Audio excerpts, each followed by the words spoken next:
we ultimately didn't have a plan on how to fix the problem. And we also didn't have too many assumptions about what that problem looked like. So we went out and we spoke to our colleagues and our colleagues and really just tried to understand the industry a bit more. And it was actually talking to Canary Wharf, who are a large general contractor. They're part of Brookfield's group. And they had this really specific pain point around tracking responsibly sourced timber coming onto site. And this wasn't just a sustainability target for them, it was causing them time losses and also financial losses off the back of that. And so they're like, we've got to figure this out. So when we went to speak to them, we went, well, we've got an idea of maybe how we could fix that. If you'll let us, play with this on site and give you a solution, will you use it and give us some feedback? And they did. We worked with an incredible team on the Wood Wharf development. And ultimately, we started by just taking a photograph of the delivery slips as they came on with this timber. And we were instantly digitizing that and auditing it against the project's requirements and telling them, well, you've just had a delivery.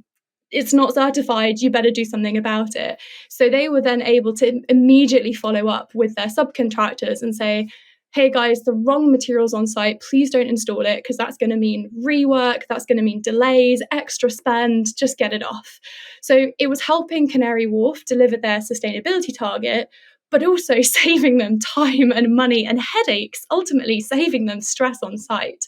So we were really trying to make sure that as we were addressing the sustainability targets of the industry, we were also doing that in a way that saved them time and money and aligned with that bottom line. And as we scaled that up to tracking not just timber, but tracking concrete and steel and waste, we realized that the value of this data goes so much further than just understanding carbon emissions and embodied carbon.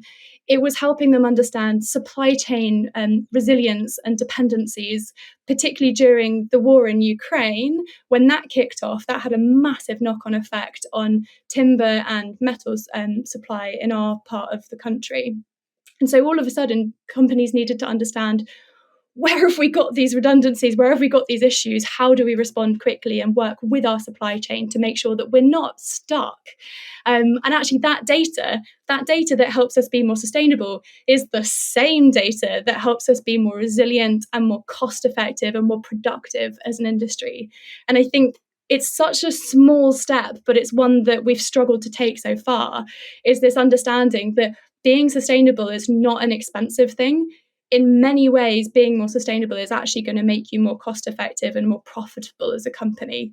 It's a hard thing to sort of believe up front because we've been told a lot of the time that's not the case. But once people start using the data, they're like, this has saved my finance team 50% of their time. They're so happy. Who knew? And you're like, yeah, I know. It's great, right? You just sort of like, carry on.